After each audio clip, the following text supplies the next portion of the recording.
ce n'est pas déjà fait, prenez un instant pour vous abonner à notre page et n'oubliez pas de cliquer aimer avant la fin de l'enseignement.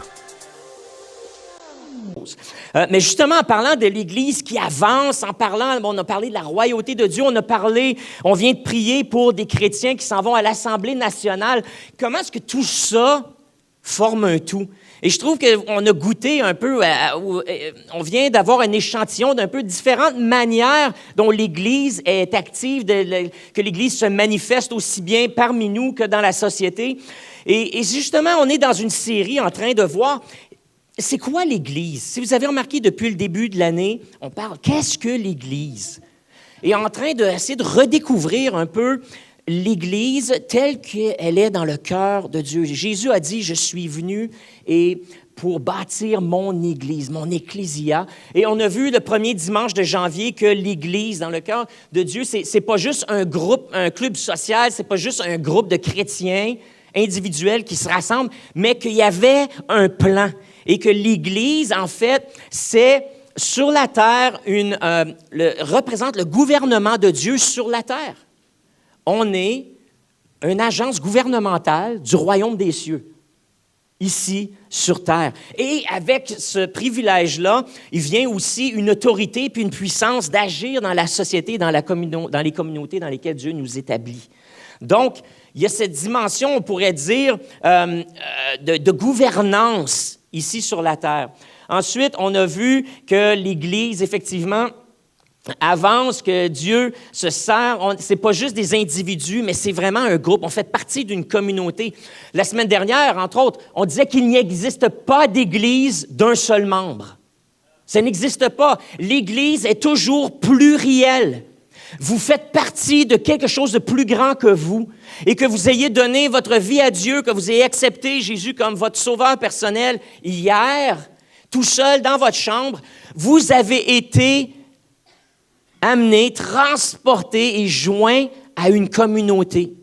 Et certains d'entre vous, vous êtes ici et vous cherchez maintenant à quelle communauté vous pouvez appartenir, à quelle église dans la ville de Sherbrooke. Vous avez l'embarras du choix avec tous les styles, toutes les couleurs, toutes les saveurs, toutes les senteurs.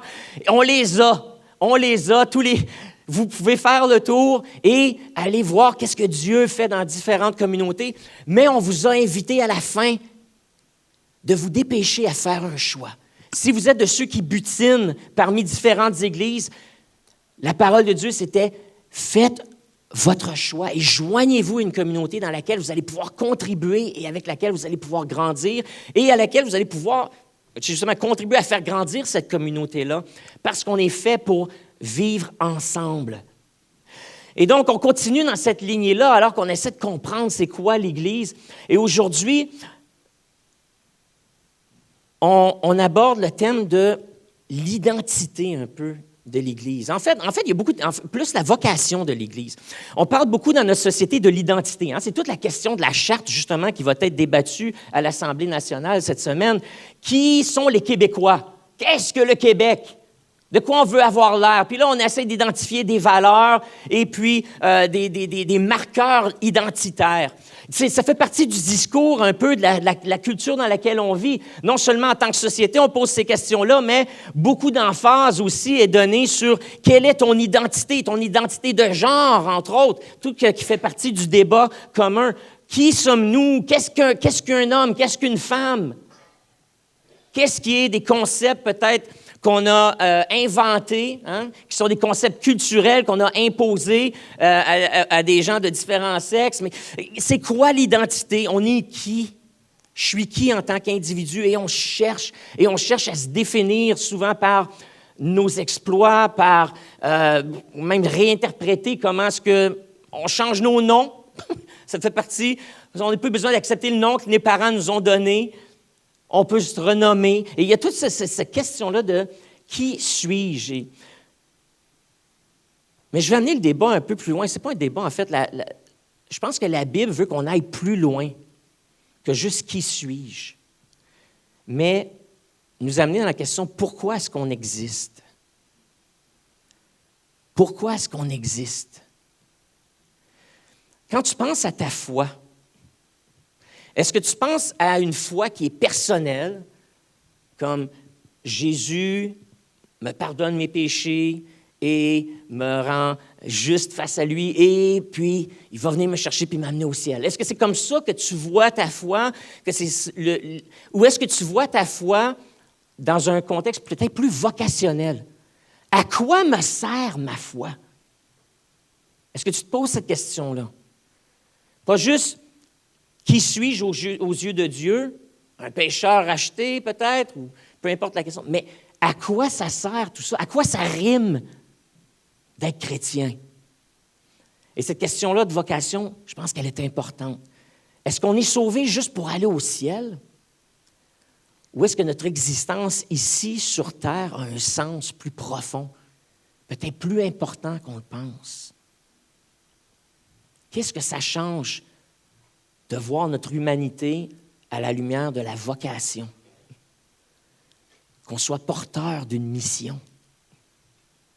Et la Genèse nous parle, dès le début de la Bible, dans le premier chapitre de la Bible, Genèse 26, Dieu nous dit, ou il parle aux êtres célestes qui sont avec lui, et il dit, faisons l'homme et la femme à notre image, à notre ressemblance.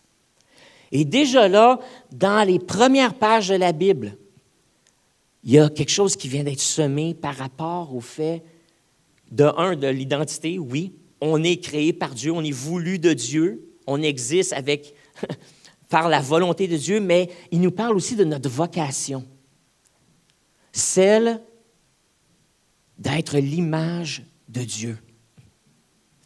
L'être humain selon Dieu, c'est pas seulement exister, mais c'est représenter Dieu lui-même au milieu de sa création.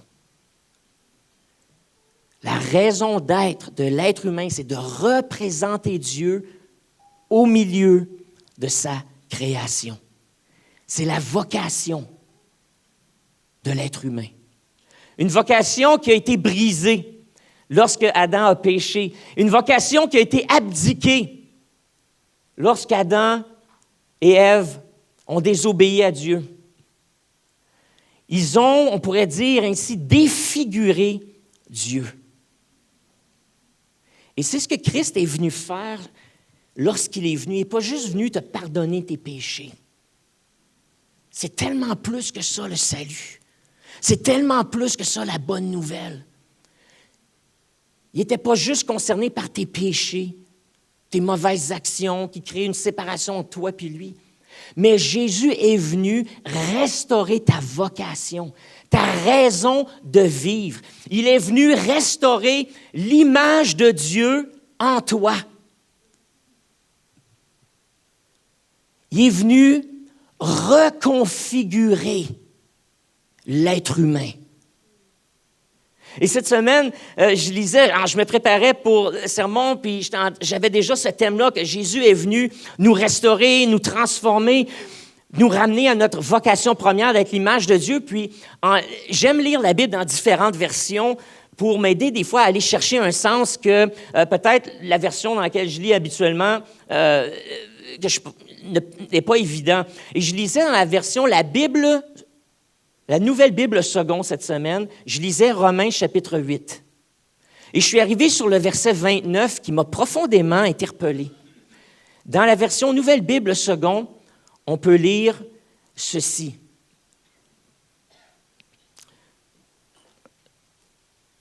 Car ceux que Dieu a connus d'avance, il les a aussi destinés d'avance à être configurés à l'image de son Fils, pour qu'il soit le premier-né d'une multitude de frères. Et puis là, c'est la première fois que je lisais le mot « configurer » dans la Bible.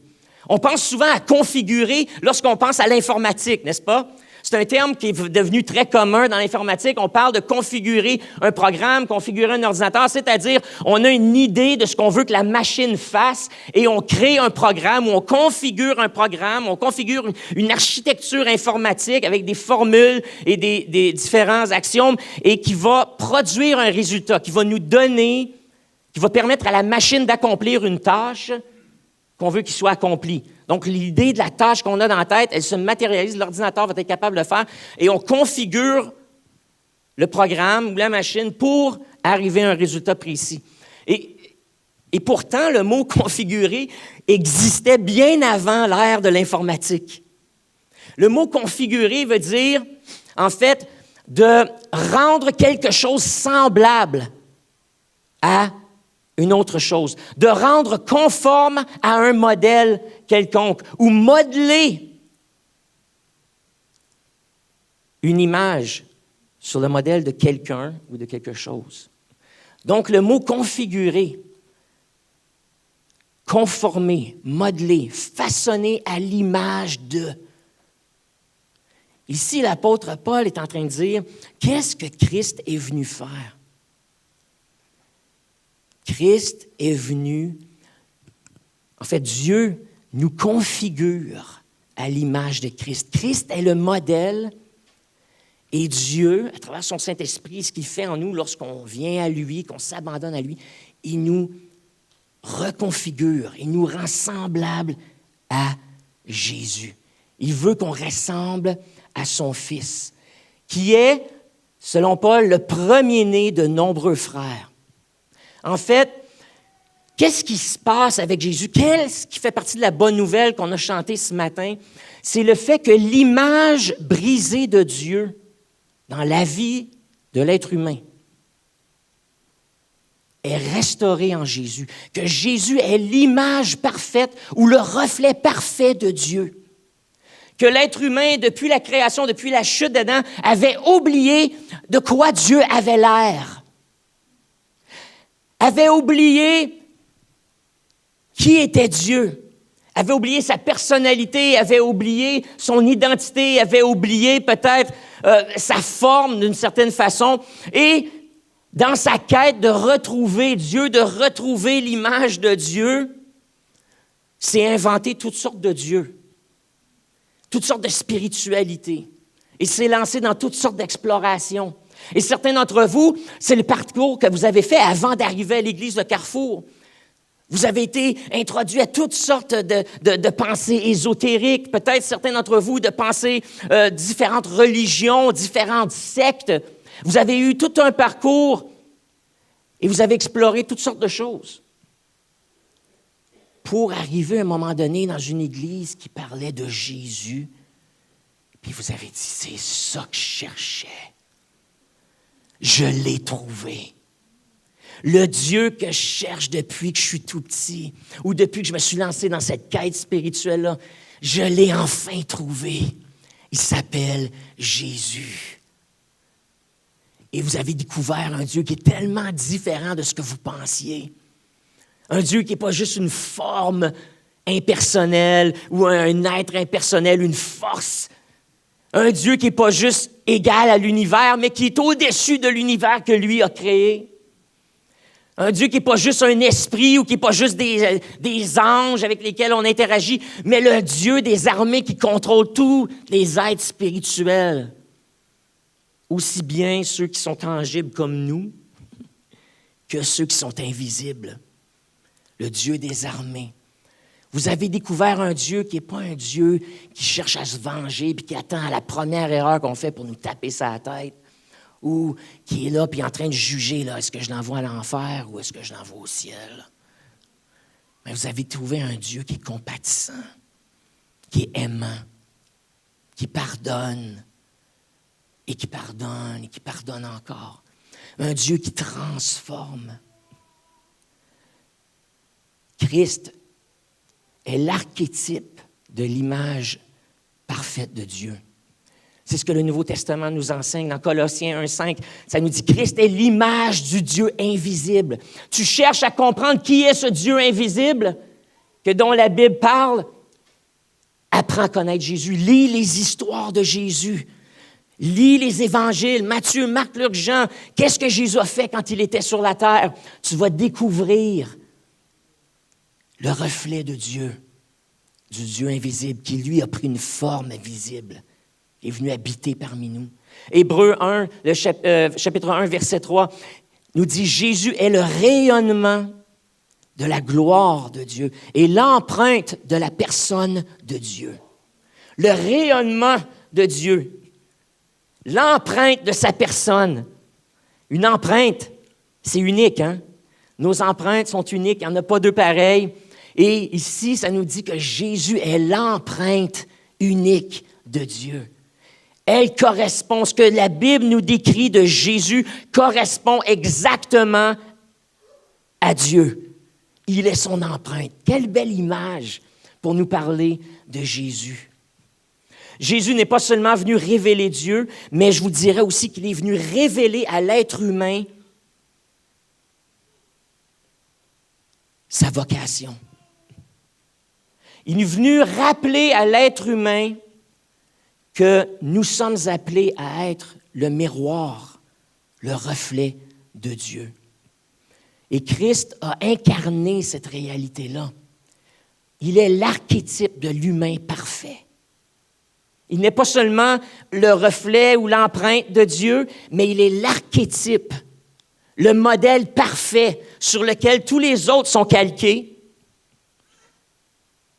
Le prototype et l'archétype, le prototype étant le premier et l'archétype, le modèle suprême de l'être humain. Christ, prototype, archétype de l'être humain. J'aime beaucoup l'auteur N.T. Wright, qui est un théologien britannique qui écrit beaucoup sur, justement, la vocation de l'Église. Et N.T. Wright parle de l'être humain comme étant un miroir. Lorsqu'on parle de notre rôle, quel est notre rôle sur la terre? Il parle que l'être humain, et le chrétien particulièrement, son rôle est d'être un miroir. Un miroir qui fait deux choses.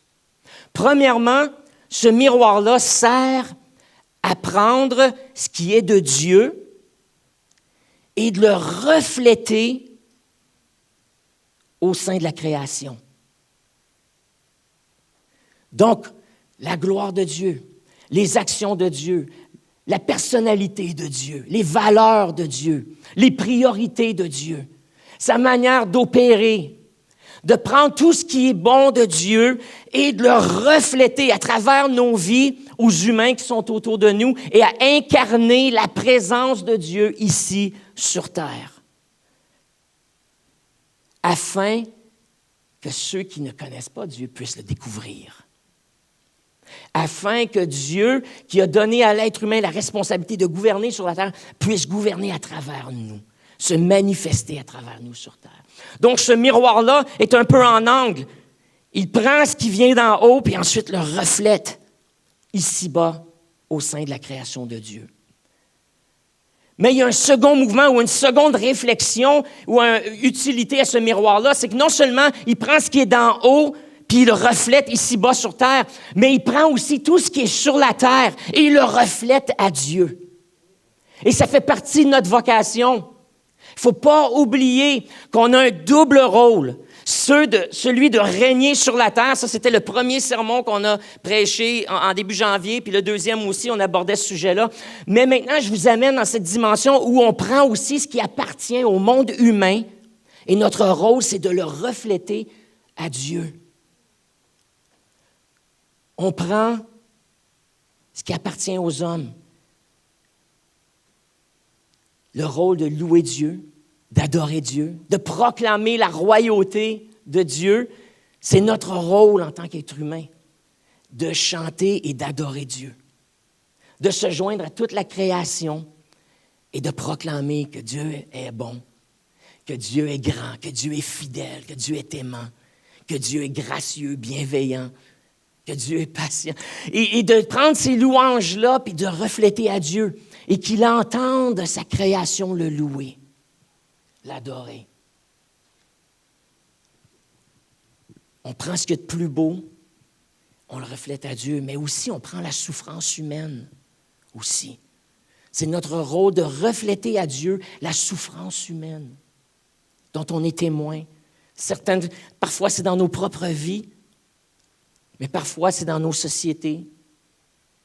C'est notre rôle de prendre la souffrance, de prendre la détresse humaine et de crier à Dieu les prières que parfois les gens qui ne connaissent pas Dieu ne sont pas capables de prier. C'est notre rôle de prier, d'intercéder pour ceux Ils ne sont pas capables de le faire par eux-mêmes.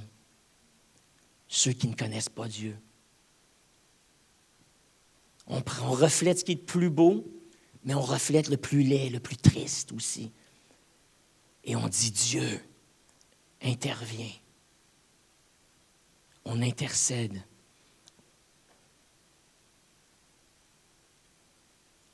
On reflète la justice de Dieu sur terre. Puis là, le mouvement, après ça, commence à s'opérer.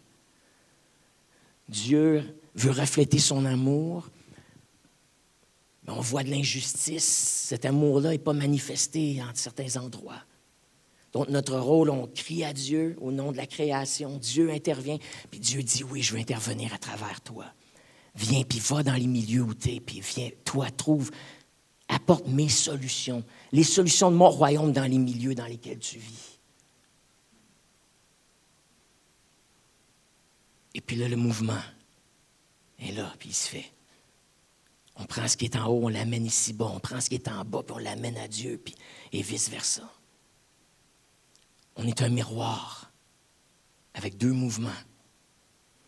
Puis c'est ça, quand la Bible parle qu'on a un double rôle, on est à la fois, en tant que représentant de Dieu, des rois ou des princes et des princesses à son service, c'est-à-dire qu'on prend les choses de Dieu puis on gouverne sur la terre par la justice, la droiture, la bonté, l'amour. Mais en même temps, on est des prêtres et on prend ce qui appartient au monde humain puis on l'amène devant Dieu. Et on devient des intercesseurs, des médiateurs. À la fois roi, à la fois prêtre, à la fois responsable et à la fois médiateur. Et Christ a incarné ce rôle-là de façon parfaite. De façon parfaite. Il a été ce reflet parfait de Dieu, mais en même temps, il a pris ce qui est le plus laid des êtres humains, puis il l'a fait monter à Dieu, il l'a offert aussi, afin que Dieu puisse transformer. De là, pourquoi Christ a souffert à la croix. Pourquoi il a été battu, pourquoi il a été renié, pourquoi il a été mis à mort, pourquoi il a saigné. Parce qu'il a vécu ce qu'il y a de plus laid que l'être humain est capable de faire, les pires atrocités. Puis il a pris ça, puis il l'a emmené comme une offrande devant Dieu. Il dit maintenant, renouvelons toutes choses. Pourquoi l'idolâtrie dans l'Ancien Testament était un big deal? Pourquoi l'idolâtrie, c'est un gros problème dans l'Ancien Testament? Pourquoi est-ce que Dieu a dit, tu n'auras pas d'autre Dieu devant ma face et tu ne feras pas d'image taillée non plus? Et souvent, on lit ce passage-là comme étant, Dieu est un Dieu jaloux, il ne veut pas partager sa gloire, et certainement, si on essaye de sculpter des petits dieux, ça n'a tellement rien à voir avec le Dieu qui a créé l'univers. Comment est-ce qu'on peut créer des statues, des images, des peintures d'un Dieu qui est tellement au-delà de la création qu'il a créée? Et souvent, on arrête là la réflexion. Mais j'aimerais vous dire que une des raisons pourquoi Dieu a dit « Tu n'auras pas d'autres images, tu ne te feras pas d'images taillées de moi », c'est parce que la vocation de l'humain était d'être l'image de Dieu sur terre. Et que de se faire des images de Dieu, c'est un blasphème, parce que c'est nous la gloire de Dieu, c'est nous les représentants de Dieu, c'est nous d'être le reflet de Dieu sur terre. Le péché de se faire des idoles, c'est pas juste un péché contre Dieu, c'est un péché contre l'humain. On rate le but. Ça a toujours été la vocation humaine d'être l'image de Dieu sur terre. Et tu n'auras pas d'autre, tu ne te feras pas d'image taillée. C'est parce que même les images taillées sont rien à la gloire que Dieu veut mettre en nous et au rôle qu'on a sur terre. C'est pour ça que ce que tu fais avec ton corps, c'est important. C'est pour ça que ton corps, tu dois le traiter avec respect, parce que Dieu trouve ton corps est digne d'être un vaisseau dans lequel Dieu se manifeste. C'est pour ça que la sanctification est importante. C'est pour ça que d'être mis à part, est important. C'est pour ça que si tu es venu au Seigneur avec plein de tatous, c'est correct. Mais à un moment donné, il faut arrêter d'en faire des tatous. Parce que notre corps est le reflet de Dieu. Est-ce que ce qu'on se met sur nos corps, est-ce que ça reflète vraiment Dieu? Il faut refléter Dieu. C'est pour ça que ce qu'on fait avec nos corps, on ne va pas coucher avec tout le monde à droite puis à gauche. Parce que quand on fait ça, on fait des alliances avec toutes les personnes avec qui on couche. Puis on entre dans des alliances sacrées. C'est comme de coucher avec quelqu'un dans la Bible, c'est égal au mariage. C'est pour ça que dans la Bible, il n'y a pas de cérémonie de mariage. Avez-vous, dans la loi de l'Ancien Testament, il n'y avait pas de cérémonie de mariage. Pourquoi? Parce que quand tu couchais avec la personne, tu devenais marié. C'est aussi simple que ça. Ce concept-là existait avant la loi de l'Ancien Testament et on le retrouve dans la Genèse. L'homme quittera son père et sa mère et s'attachera à sa femme et les deux deviendront une seule chair. Et tout ce concept-là, c'est un concept sexuel, d'alliance. On quitte les vieilles affaires, les choses de l'enfance. On entre maintenant dans une nouvelle alliance et c'est la sexualité qui vient sceller cette alliance-là et les deux deviennent un, spirituellement et physiquement. Et à chaque fois que tu couches avec quelqu'un, c'est comme si tu te maries et tu fais une alliance de mariage avec eux. Puis laissez-moi vous dire qu'en guérison intérieure, et qu'on a du ménage à faire puis des divorces spirituels à faire. Parce qu'il y a du monde qui sont mariés pas mal avec plus qu'une personne qui pense. Puis ça, on traîne ça dans nos relations de couple. On traîne ça dans nos vies après ça. Ce que tu fais avec ton corps a un impact sur ta spiritualité, la capacité de Dieu de se manifester à travers toi.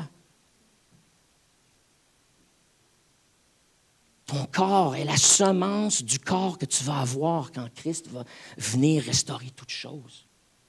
La Bible ne dit pas que ton corps est plus bon et que Dieu va t'en donner un meilleur. Pas en tout. Puis ça, c'est une fausse doctrine. Et puis des fois, on se dit, j'ai assez hâte là, que de partir, puis là, je vais enlever cette enveloppe-là, je vais la laisser là, puis ensuite, Dieu va me donner un corps plus glorieux. C'est une fausse doctrine, ça, qui vient du paganisme. La Bible nous dit que le corps qu'on a présentement est comme une graine. Et que de même que la graine est porteuse de l'ADN de la plante qu'elle va devenir, lorsque tu plantes la petite graine, il devient une plante ou un arbre quelconque, mais il y a un ADN précis là-dedans qui va évoluer dans une plante. La Bible nous dit que notre corps est une semence qui est plantée dans le sol et qui va produire, ou que Dieu va se servir de cette semence-là pour bâtir ton nouveau corps. Ça, c'est la doctrine biblique. Avez-vous déjà pensé à ça? C'est pour ça que ce que tu fais avec ton corps maintenant compte. C'est pas juste ton esprit qui vit éternellement, mais c'est ton corps. Pourquoi est-ce que lorsque Jésus est ressuscité, le corps n'était plus dans la tombe? Si Dieu te donne un nouveau corps. Il y a une raison qu'ils n'ont pas trouvé le corps de Jésus. C'est parce que son corps terrestre était la semence du nouveau corps. Et ce que Dieu prend, il prend l'ADN qui est là-dedans. Je ne sais pas comment il va le faire. Il y a du monde qui sont brûlés, il y a du monde qui sont noyés, il y a du monde qui a été déchiqueté. Je ne sais pas comment est-ce qu'il va s'y prendre. Mais voici la doctrine, c'est-à-dire la croyance chrétienne que la Bible nous enseigne, que notre corps est une semence du futur corps. Et c'est pour ça que lorsque la Bible parle de la résurrection des morts, il ne parle pas qu'il va rester des corps dans les tombes. Non, les os et tout ce qui est dans la terre va être pris, transformé, renouvelé, changé. Ça, c'est les mots que la Bible utilise. Dans un corps glorieux. Que ce qui est périssable va être pris et va devenir non périssable. Ce qui est temporel, naturel, va devenir spirituel et éternel. Mais c'est le même. C'est juste que présentement, il est sous forme, on est des petites semences, des petites graines. Puis ce que vous allez être dans le futur va être tellement plus beau et merveilleux, mais il va le faire à partir de ce que vous avez là. Alors, ce que vous portez, ce que vous êtes, c'est sacré. C'est sacré. Il ne faut pas le désacraliser. Et c'est ce qui se passe dans notre société. C'est qu'on traite nos corps comme si c'était rien, comme si c'était du déchet, ou encore qu'on peut faire ce qu'on veut avec, parce que de toute façon, à un moment donné, on meurt, puis on n'aura plus besoin. Puis ceux qui croient dans une vie éternelle, ils croient souvent une version païenne de la spiritualité où on vit en esprit, on va se joindre à une force quelconque, ou peu importe, ou Dieu va nous donner un autre corps qui n'a rien à voir avec ce qu'on a présentement. Mais, en tant qu'enfant de Dieu, notre rôle, c'est de rappeler à la culture dans laquelle on est que tout ce qu'on est sacré et qu'il faut en prendre soin. Et qu'est-ce qui est merveilleux, puis le miracle, c'est que Dieu choisit de prendre ça, cette vieille enveloppe-là. En tout cas, moi, je commence à sentir qu'elle commence à sentir le vieux un peu. mais je l'aime. C'est ça que Dieu m'a donné, c'est ça que je prends, puis c'est avec ça que je vais glorifier Dieu du mieux que je peux. Parce que Dieu a choisi de le faire comme ça. Puis c'est ce que Jésus nous a rappelé, c'est qu'il ramène une dignité au corps humain et puis il redonne à l'être humain sa vocation. Tu es capable d'être porteur de l'image de Dieu. Tu es capable d'incarner Dieu partout. Ah, regarde, moi, je l'ai fait avec un corps comme le tien. Je l'ai fait. Ça marche. Le plan de Dieu est bon. Caroline, hier, a exhorté les coéquipiers qui étaient ici pour dire, Dieu n'a pas de plan B. Tu es le plan A de Dieu. Dieu a choisi de s'incarner à travers des êtres humains, de travailler à travers des êtres humains et de manifester son royaume sur terre à travers les êtres humains. Tu es le plan A, c'est le même plan depuis que Jésus a décidé « je bâtirai mon Église ». En fait, ce plan-là remonte jusqu'à Adam et Ève, au moment de la création, que Dieu va se manifester sur terre, dans sa création, à travers des humains. Et Christ est venu nous montrer comment le faire.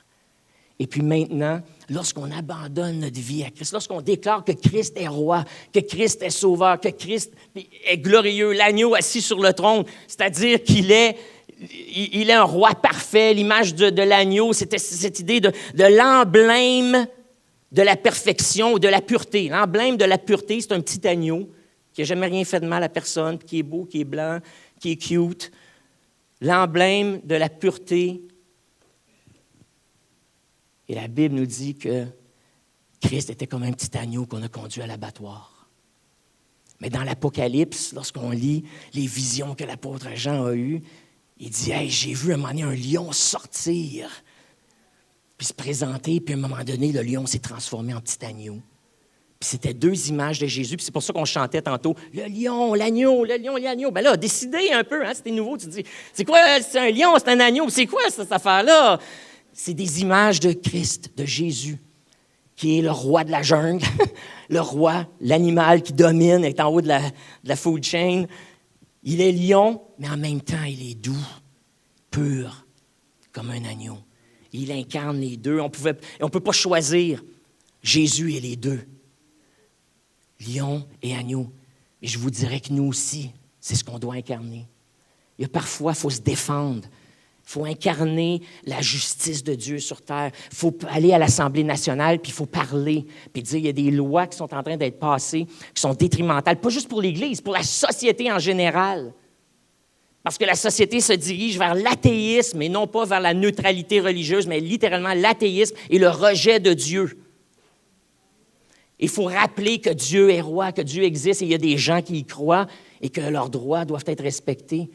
Parce que plus ça c'est respecté, plus ça rend ta job facile de témoigner dans l'ouvrage, dans tes milieux, dans ta famille. Donc, il y a des fois, il faut se battre comme des lions pour ce qui est droit, ce qui est juste, ce qui est vrai. Puis parfois, il faut être comme des agneaux. Il faut être doux, humble. Il faut savoir quand être un lion, quand être un agneau, comme Christ nous l'a montré. C'est pour ça que c'est important de connaître Jésus. Mais ta vocation. Christ restaure à l'être humain ses lettres de noblesse. Dieu ne nous remplace pas. Il ne nous envoie pas de la relève, mais au contraire, ce qu'il fait, c'est qu'il nous reconfigure pour qu'on puisse être comme Jésus, ici, parmi les êtres humains. Et puis cette transformation-là va prendre toute une vie, mais elle est déjà commencée. et la nouvelle création que que Dieu va faire dans le futur. Puis encore une fois, on aime ça, les films d'Apocalypse, les histoires d'Apocalypse, puis on lit l'Apocalypse, les fléaux qui vont tomber sur la terre. Il y en a qui ont peur de ça, il y en a qui disent, c'est juste des images, qu'est-ce qu'on fait avec tout ça? La fin de l'histoire, c'est quoi? Apocalypse 21. Dieu va refaire toutes choses nouvelles, mais pas en mettant à poubelle tout ce qu'il a fait avant. Il va prendre tout ça. Tout ce qu'on vit, c'est juste la semence de quelque chose. Puis c'est comme ça pour ton corps, puis c'est la même chose pour toute la planète. La planète qu'on a présentement, c'est comme un tas de semences que Dieu, à un moment donné, va venir puis transformer toute chose, puis le rendre plus beau, plus parfait. Et puis il n'y aura plus de séparation entre ce qui est temporel, ce qui est éternel, ce qui est naturel, ce qui est spirituel. Ça va être tout un. Comme Jésus l'était après sa résurrection. Capable de manger, de s'asseoir, de rire, de marcher avec des gens, d'être touché, et en même temps, passer à travers les murs, apparaître, disparaître, monter, descendre. Il n'était plus limité par les choses temporelles. Puis ça, la Bible nous dit, c'est le premier à vivre cette transformation-là, que nous, on va vivre, mais que toute la création va vivre un jour. Donc, notre vocation, présentement, c'est cette vocation du miroir. De prendre ce qui est de Dieu, ce qui est beau, ce qui est juste, ce qui est parfait, de l'incarner sur terre, mais de prendre aussi les louanges des êtres humains, de prendre aussi leur détresse, puis de refléter tout ça à Dieu, d'intercéder. C'est pour ça que ce matin, entre autres, on a pris beaucoup de temps à juste déclarer des choses à Dieu. Ce qu'on faisait, c'est qu'on incarnait ce rôle-là de prêtre, de refléter ce que Dieu a, la gloire qui revient à Dieu. Et de plus en plus, dans nos réunions, vous allez voir, surtout dans cette saison-là, alors qu'on se dirige vers Pâques, notre louange, notre adoration va être beaucoup comme ce que vous avez vécu ce matin. De refléter la royauté, la gloire de Dieu, le règne de Dieu. C'est ce qu'on veut faire à Pâques. Marquez vos calendriers le 5 avril. La réunion va se faire à l'église Saint-Praxède de Brompton. On a loué ça cette semaine. 500 places. Alors que les chrétiens vont venir, alors qu'on célèbre le couronnement de Jésus à sa résurrection. L'intronisation de Jésus en tant que roi de l'univers. C'est déjà fait. Ce n'est pas quelque chose à venir. C'est déjà fait. Maintenant, notre rôle, notre vocation, c'est de rendre ça une réalité pour les gens autour de nous. Nous, on le sait, quand on l'a vécu un matin, on était là à genoux à terre. « Ah, Jésus, t'es mon roi, t'es mon roi. » On le sait, c'est pour ça qu'on est là. Maintenant, c'est d'incarner ça puis de le rendre vrai pour notre communauté puis les gens qui ne le savent pas. Alors, embrassons cette vocation. Le péché a défiguré l'image de Dieu en toi, mais Christ est venu te reconfigurer à l'image de Dieu. Amen. Si ce n'est pas déjà fait, prenez un instant pour vous abonner à notre page et n'oubliez pas de cliquer « Aimer » avant la fin de l'enseignement.